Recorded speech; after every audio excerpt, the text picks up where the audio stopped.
to Zoom, you can watch us on YouTube. And of course, my guys who are out there on Twitter Spaces. This is one of those new things that's sort of taking us by storm. And so my guys on Spaces, my guys on Spaces, welcome. I have done exactly the same mistake like the last time. I had my mic off, but now it's on. So somebody show me a sign that you can hear me. The guys on Spaces, fingers, I want to see the fingers. I need to be sure that, so you can stay with us on Spaces, you can watch us on YouTube, you can go to Zoom, or you can have all the three. The choice is entirely up to you. It's your data. So I need to explain to a lot of the guys who are coming onto this for the first time, why are we doing this? This is called Coffee with Robert Kabushenga, and I do the live session that has video and picture every Friday. We're doing this because I felt that we'd been given a 40-day holiday, pretty much. That's the way I see it. And the question is, what do you do with the time that's given to you? If there is one thing in life that equalizes all of us, men, women, children, rich people, poor people, the single equalizer is that we all have 24 hours in a day. What differentiates us is what you do with your 24 hours. And so the question was, what were you going to do with the downtime of 40 days when you don't have to go to the office, you're in your home, you can't move around as easily as you used to before, so there are no distractions. You can either sit at home and complain that you can't go out, you are feeling imprisoned, this is depressing, you have nothing to do, or you can use it to complain about life in general and how things are bad and this and that and the other. Or you can actually use it to just entertain yourself and watch all the documentaries or watch all the stuff there is to watch online. Or even better still, you can use the next 40 days to prepare for the life after we've sorted out all of this corona business. This is 40 days when you can reflect, when you can use your time positively. So I decided that during this time, I would put aside some of my time to share with you my experiences, because a lot of you are my followers, a lot of you are interested in what my life has been like and the lessons you can learn, and you asked me to mentor. So I've put aside time. I mentor people daily on Twitter, and we have tweet sessions, we have Twitter Spaces, audio sessions where we have guests or people talk to me. Now, once a week, I do a live session, and we're building a YouTube channel, which is called Coffee with Robert Kabushenga. So you can go there and subscribe so that you get alerts. And this is really for me to be able to contribute something to your life, something which you can find useful. So today, I want to talk about a subject that I think is really important. Some people wanted me to talk again about coffee. I'm sure I'll find the time to do that. But the thing I want to talk about today is how to build a name and how to manage your reputation. I should have added, by the way, that how to nurture relationships, because those three are the triplets, they go together. Why is this so important to me? And I will tell you this from the outset. You will discover that if you're young, or if you're about my age or older, you will have discovered by now that the most valuable asset you will ever own in your life, in your entire life, the most valuable asset you'll ever own is your name. And therefore, with it, your reputation and the relationships that you've been able to nurture as a result of who you are. Because your name, the name that people know, the name, the reputation that you have, what it really does for you is it creates a unique identity that people can recognize. And if they can recognize that, then it puts you in a position to either grow, advance, or in fact, actually get into trouble. All of us have an identity. And by the way, I have been, as you probably know, I've been around for a long time, but for all the many years I've been in this country, one of the most vital possessions in your life is an identity card. Why? Because it identifies who you are and puts a name to your face, and therefore you are a person. If you have no identity, you are not a person. So, I am a storyteller. I am not a lecturer. I am not an authority on anything. I just tell stories, and hopefully you will take some lessons from here. But if there is one lesson that you go away with today, it's the one I've just told you. There's only one thing that's valuable in your life: your name, your reputation, and the relationships you build. It's not the material possessions you have. You can never put a value to what I have just told you. Material possessions, they'll come and go, but it's the names, the names that you guys have. That's what you carry with you. That's what people know you to be. So I'll tell you a couple of stories, and then hopefully out of those stories, you are able to pick some lessons. So in 1980, either a good name or none. And you can look around in this country, and there are some names that have been around for ages. Whether it is either from Busoga, I can think of the Chivejinjas, the Chirundas, the Nkutus, and you can go around the country. From Eastern Uganda, I can quickly think about the Vyachikas. These are names, the Obwangors. These were big names. And because they were big names, the people who inherit those names already have a head start. Names open doors, reputations access opportunities, relationships makes those two makes the opportunities work. So yesterday, was it yesterday? No, the day before yesterday, it was Wednesday, late in the afternoon, I received a phone call.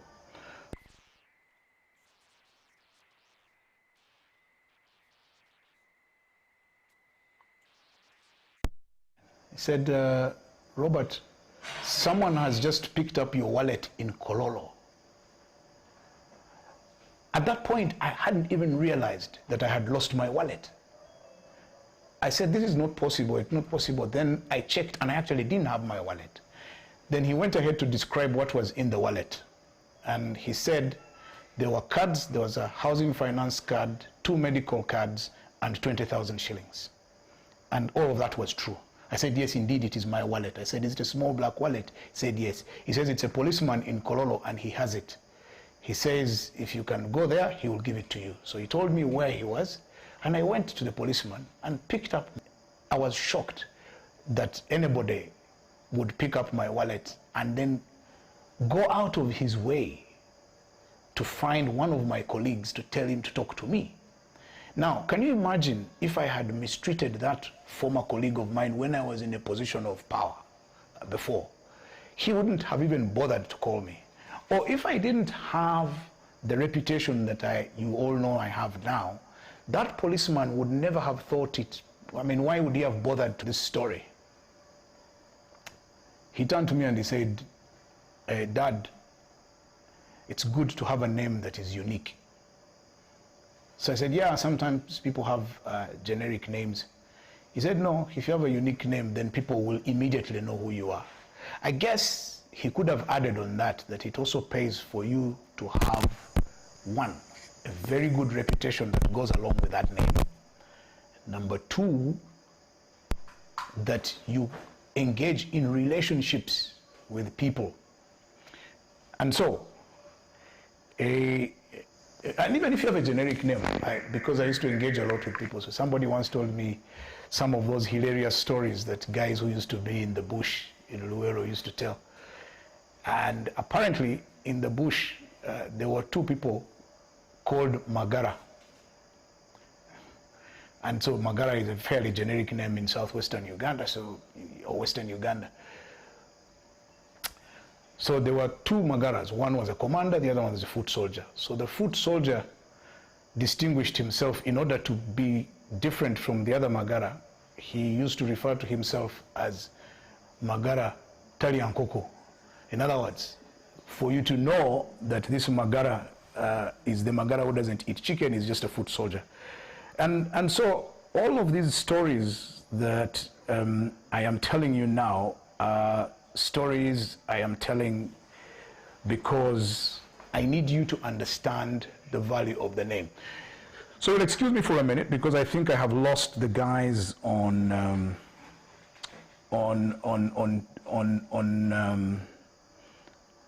Spaces. So I need to.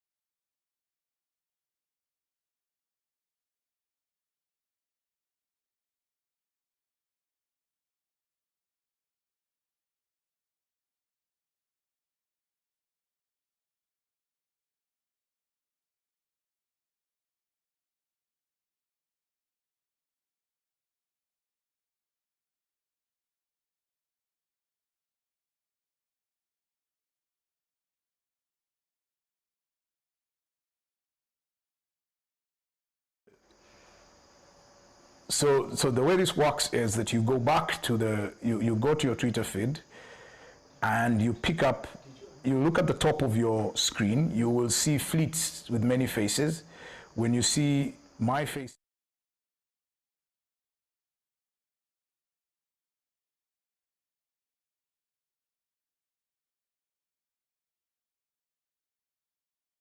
Twitter,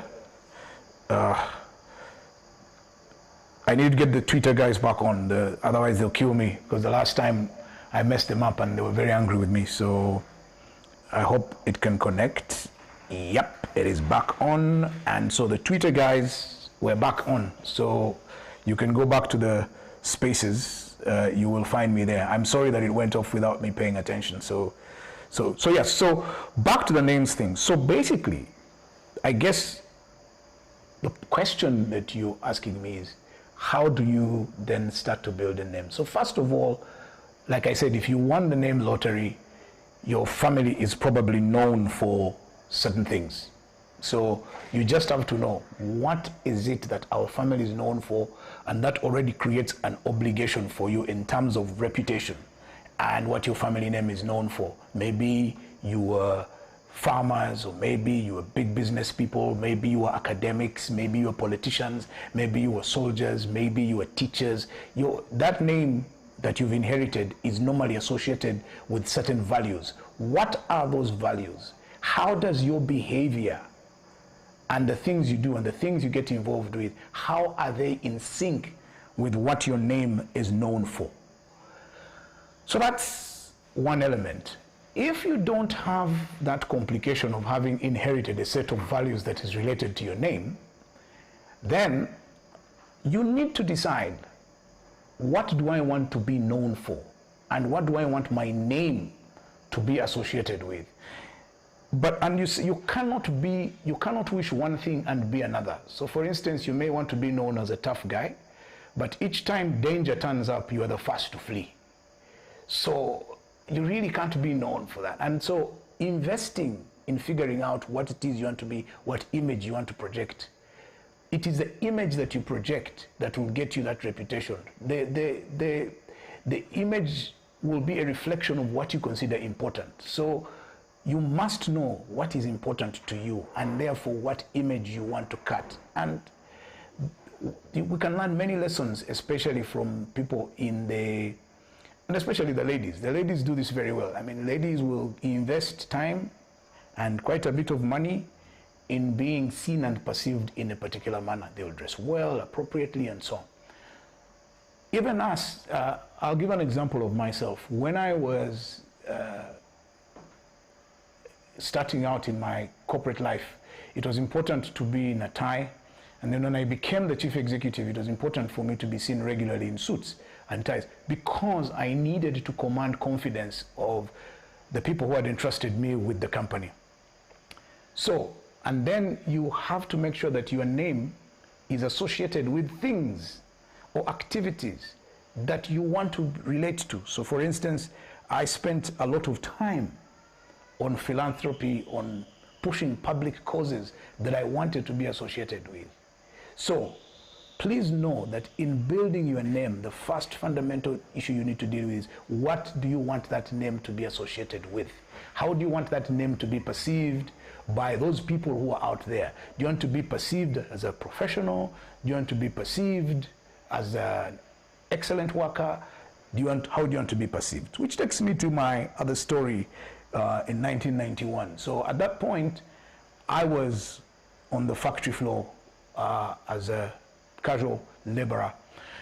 And a man walked in, and I knew, because I knew him, I knew that I have to connect with this man. This is my only chance that I have today. And this man is called Wafula Ogutu.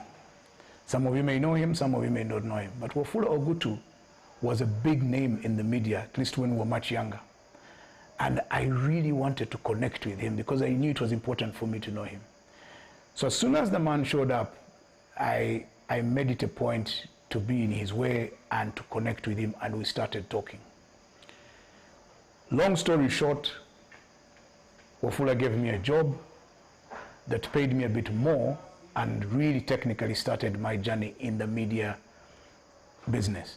When I got into the Monitor publications then, there were a lot of really interesting characters. Chazese Mogerere, Dismas Nkunda, Kevin Aliro, Richard Tebere, these were Charles Onyango, but these were, I don't know whether to call them, not ballistic is not the correct word. These were fireballs. Peter Mwesige, these guys were something else. Now, of course, I was very low in the food chain. I was much lower, but I was determined to build a relationship with these guys because I knew whatever else that I did, I needed to be friends with these guys.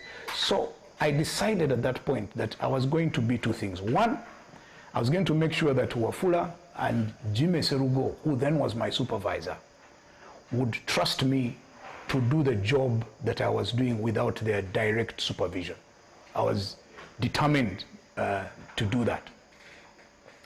So I went out of my way, connected with them, and every day I would go to work, I would persuade Wafula and Jimmy to let me take more responsibility, more responsibility. With time, I built a name and a reputation with the two that I could be trusted to do the job they had given me.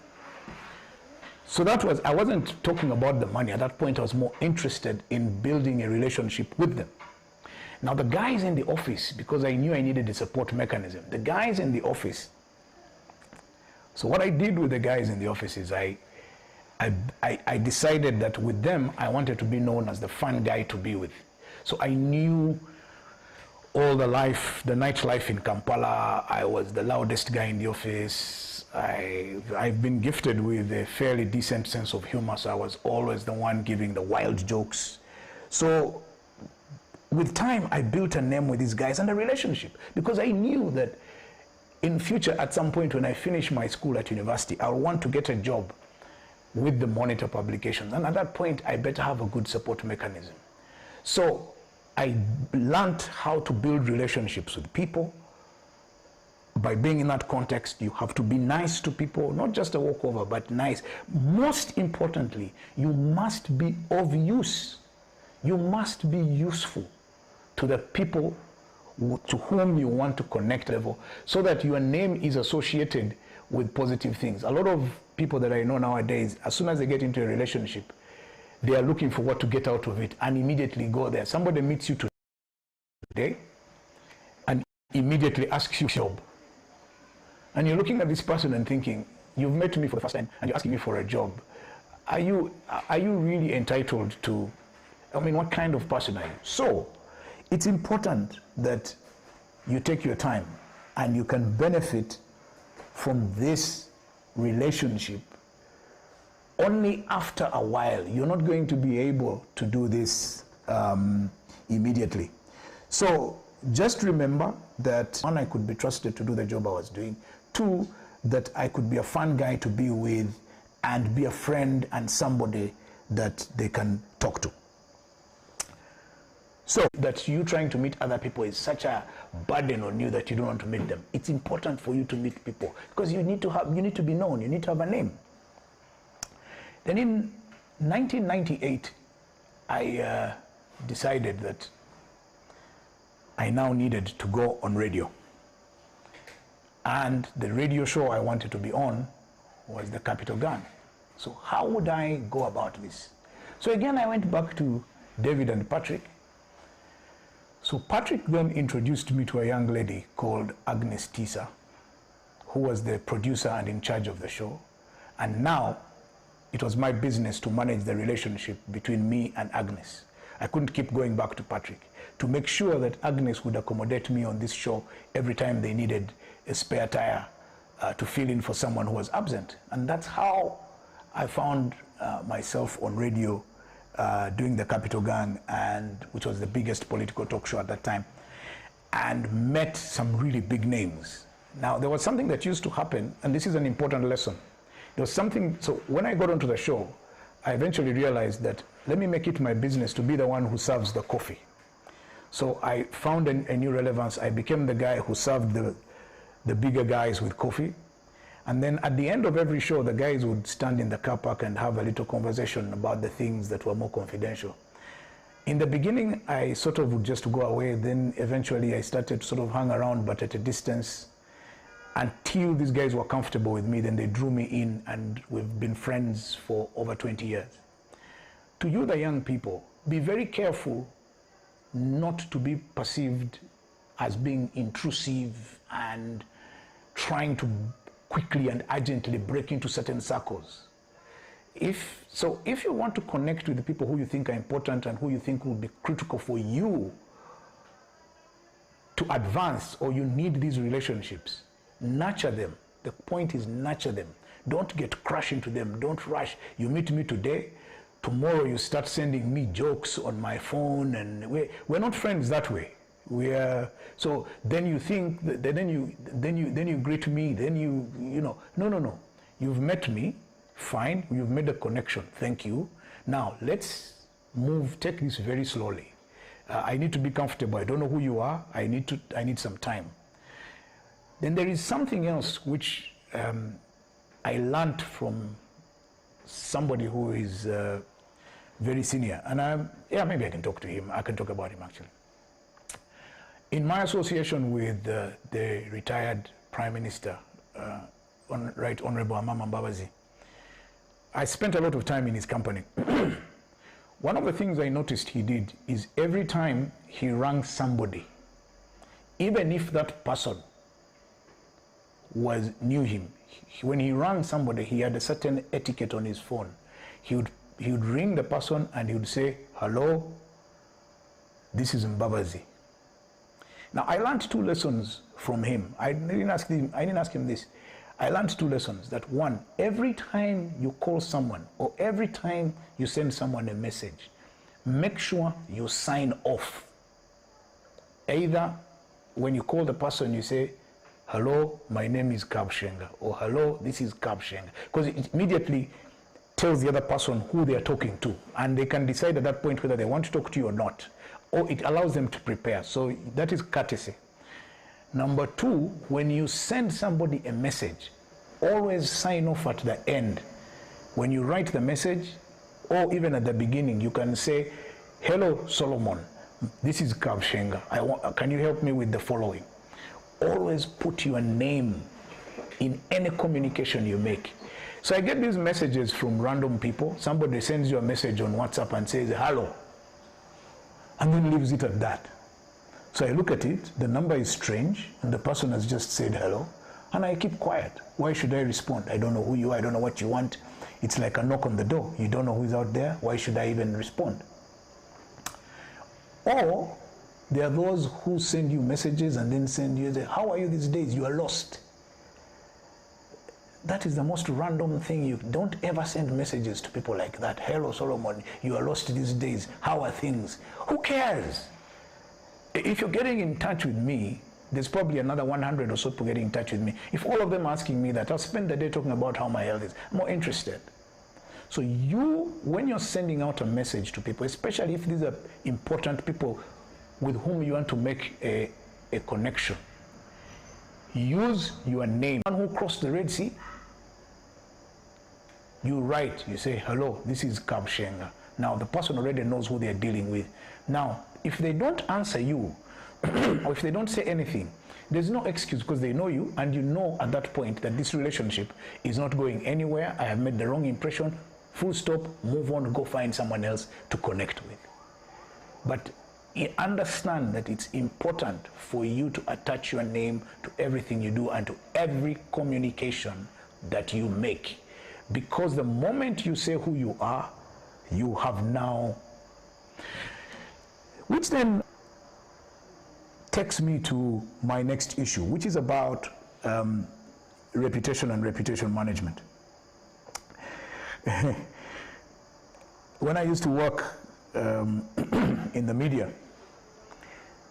people used to call me because they would be upset and angry about my, stories that appeared about them in the newspapers and things. They would say some of the most interesting statements.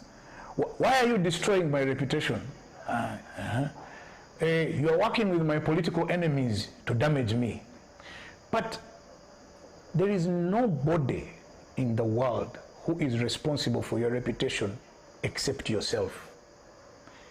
Your own behavior, your own conduct is what leads to your reputation.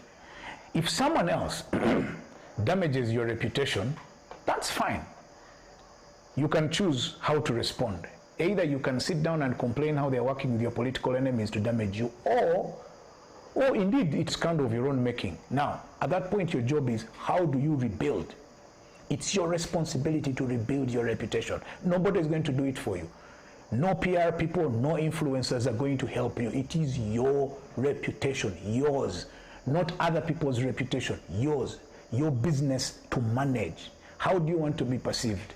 Like I told you, when I just started my corporate life, I wanted to be perceived in a particular manner. I wanted to be perceived as a business leader. Work had been seen and I could be trusted with the results. Then I could relax a bit and start to be a bit more less formal, maybe a bit less formal. But even with that, I was trying to connect with the audiences that I was dealing with, because the diversity of audiences.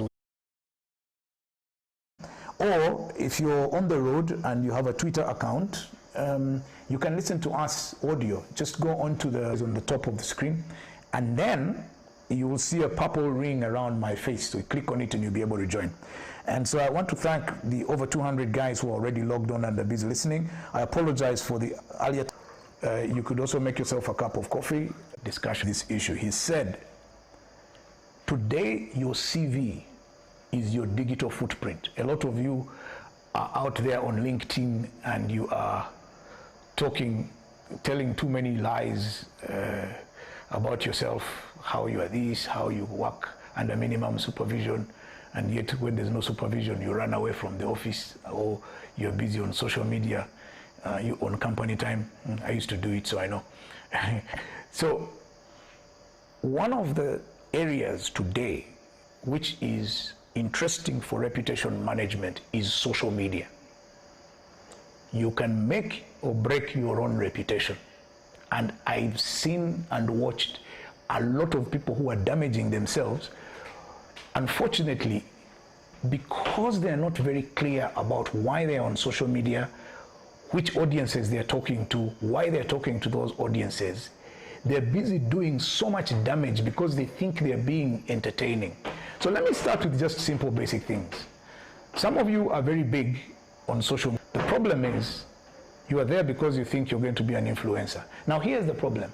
A lot of you are on social media with funny names, false names, fake names, names that people cannot connect to. They can't relate to you.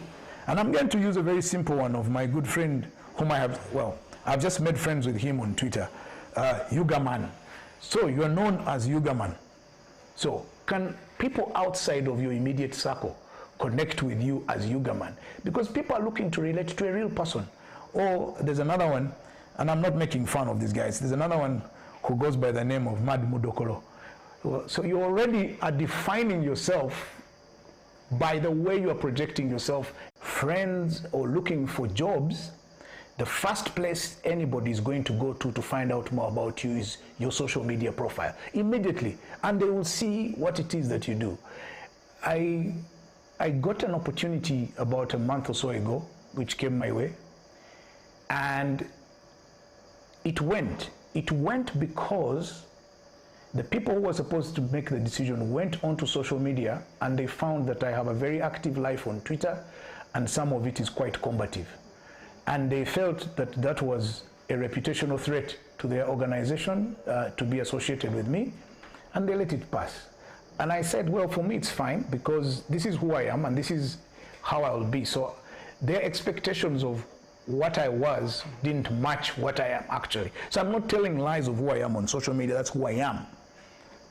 But I want you to know that what you do on social media, the things you say or do there, that's your CV. You can now go and put 19 pages of a CV telling lies how you can work under minimum supervision, or you have done this, you've done that. Nobody really cares. They just go to find out, what were you doing on social media at 18? What were you doing on social media at 25? So if you are busy posting nudes and things, then that's who you are. You've already told the world who you are.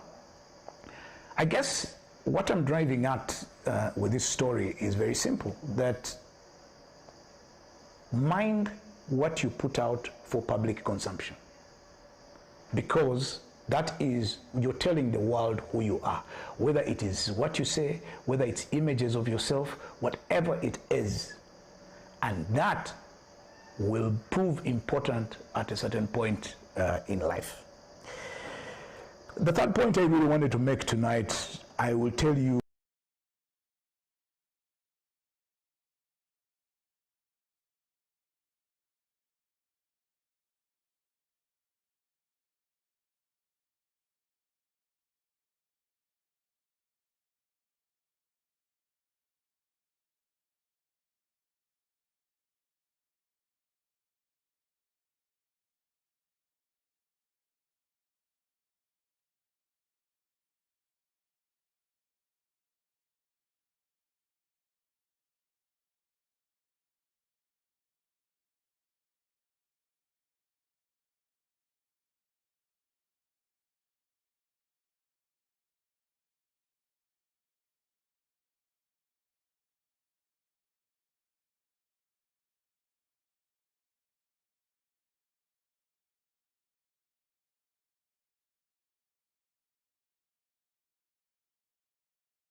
ambassador, because the Dutch ambassador knew Juma and trusted him.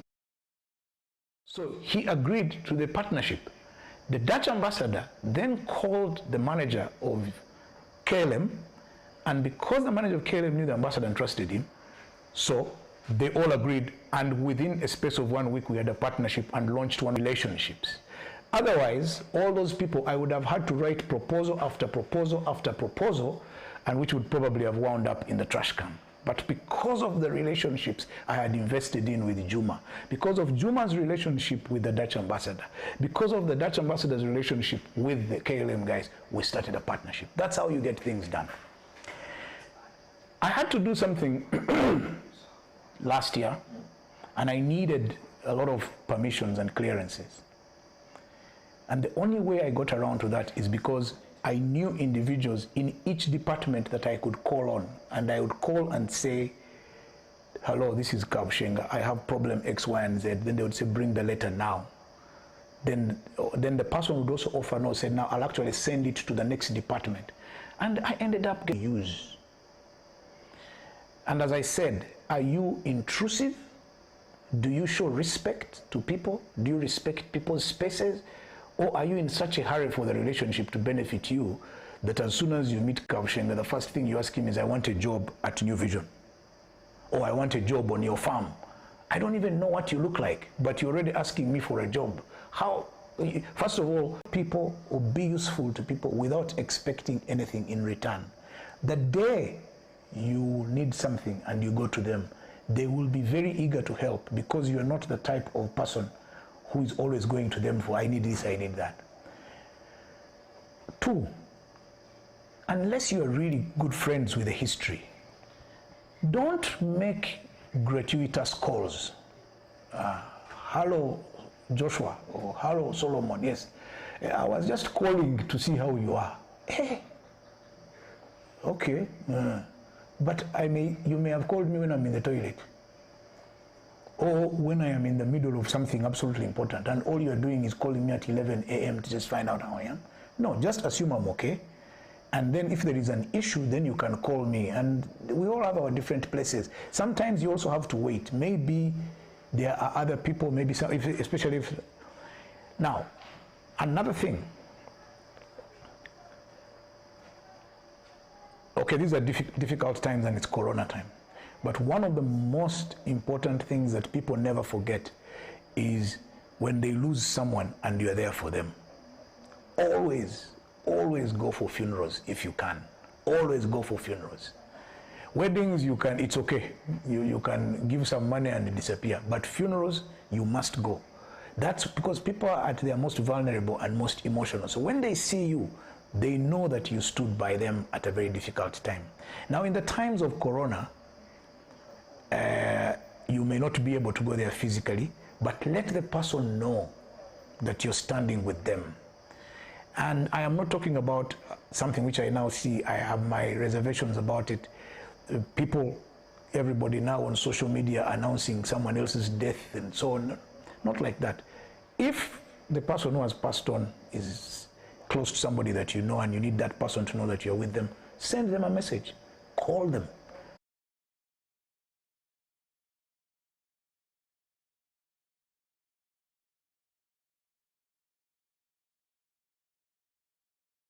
So, Dennis, and you know that Dr. Rugunda is an affable man. He likes to talk to young people and he likes to encourage them. So you can be a little more relationship, as I said, to be useful to you. Study the person. What are the things that this person likes and doesn't like? And they'll always show you. If they don't like somebody who talks out of turn and talks too much, keep quiet when you're in their company. Listen to them. Don't talk too much. If they're the conversational type and they like you to tell them, entertain them, do that. But remember that the relationship will be you're just an entertainer. So you've just got to understand. For instance, you've got to, and how can I connect at that level? It's your responsibility, it's your job to find that out. Nobody's going to tell it to you.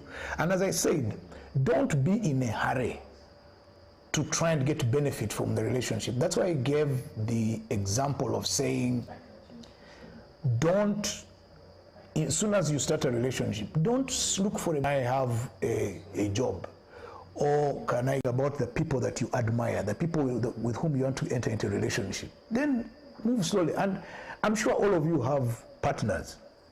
How come you're patient with your partner? You bench, you go and before she eventually agrees, you walk for months and months.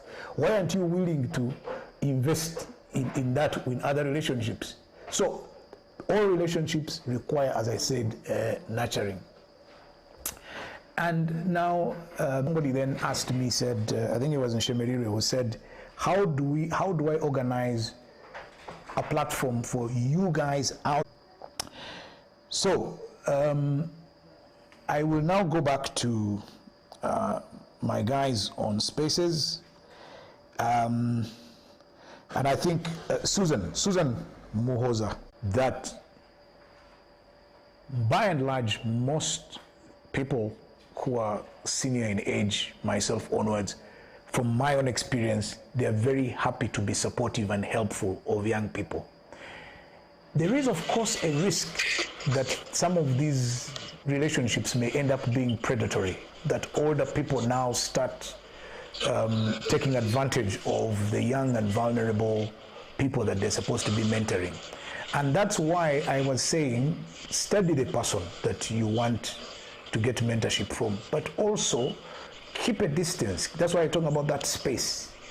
Yes, you may have a good relationship with the senior person, but you are not peers. And therefore, be careful. This is not necessarily a friendship. It is a relationship, yes, but it's not, you're not buddies. So don't get into those spaces. And here's where some of these things become a problem. That a relationship which would otherwise be one of mentoring and assistance becomes a social relationship. You now start drinking together. Then you start having regular lunches. And then, as if that's not bad enough, you are the opposite sex. Those things tend to slide into very, very dangerous territory. So the thing for you to do is keep it on where the relationship started. If it was political, keep it that way. If it was business, keep it that way. If it was academic, keep it that way. Guard your space, but respect the other person's space. That's what will save you. That's what I'll say about that. The person I now want to bring on, because I know that my hosts are looking at me and it's about to become their dinner time, and so actually. So Peter Odeke, what do you want to say? Hi, Robert, Peter Odeke here. First of all, thank you so much for this great use of Twitter Spaces. Yeah. Now, I work for Parliament. Yeah. And the question I have is, what advice would you have for people who work in ministries, departments, and agencies of government about the use of social media? What can they say, and what is taboo for them? Okay, great. I think that's also a fantastic practical question. Peter, what I will say to people like you is government people now need to have a conversation about the rules governing communication, because I think there are very strict rules in the public service about who can talk and who can't talk. And you'll find that today the people who can talk or who are authorized to talk don't want to talk, and they don't want to be on social media. Now then you go onto social media and you start to become famous, and the senior people now authorized to speak become jealous of you, that you are out there making a name for yourself and you're not helping. And that's where I know that those government places, there is a lot of intrigue. So now that can end up being used against you. What the government needs to do now, urgently, and this is where I would challenge my good friend Ofono Pondo, is that you need to evolve a social media policy. Can people exist on social media? How can they make use of it? Is it perhaps time to democratize and allow different people to use those spaces for the benefit of the government? You need to have clarity. And people, there's lots of people in government who've demonstrated a lot of dynamism and very good use of the social media spaces. The people like Duncan Navigaba, I see them very dynamic, and Charlotte at agriculture, yourself, Peter, I have seen you very active. You people who are in government and are active on social media need to come together and propose how these can be used effectively for government communication, because the communication on these platforms are allowing for communications in real time. There is also another risk, and I'll talk about this now because I think it's an important one. You will also find that for a number of the political leaders, they also have their own presence on social media and are very active. Now, you've got to be careful not to be competing with your immediate political boss, because you may be, what they call it, outshining him or her, and that might bring you problems. So those are things, they are complications, and they're here. So I think that what needs to happen in government spaces is now a debate. How do we engage with public citizens on the social media space in light of the speed, the dynamics, and also the fact that most of these senior people just don't know how to use these spaces. I'm sure many of them, if you ask them about Twitter Spaces, they won't know. They have never been on YouTube. The best they've done in Zoom was to log on during a meeting and then first go and have tea when they've switched off their videos. So you guys need to lead the charge on how to define the use of these spaces. I mean, you've got now a government citizen, I think it's called GCIC, which use a lot of these spaces. So yes, I think that is what we should do. So guys, I think now, okay, the last question I'll answer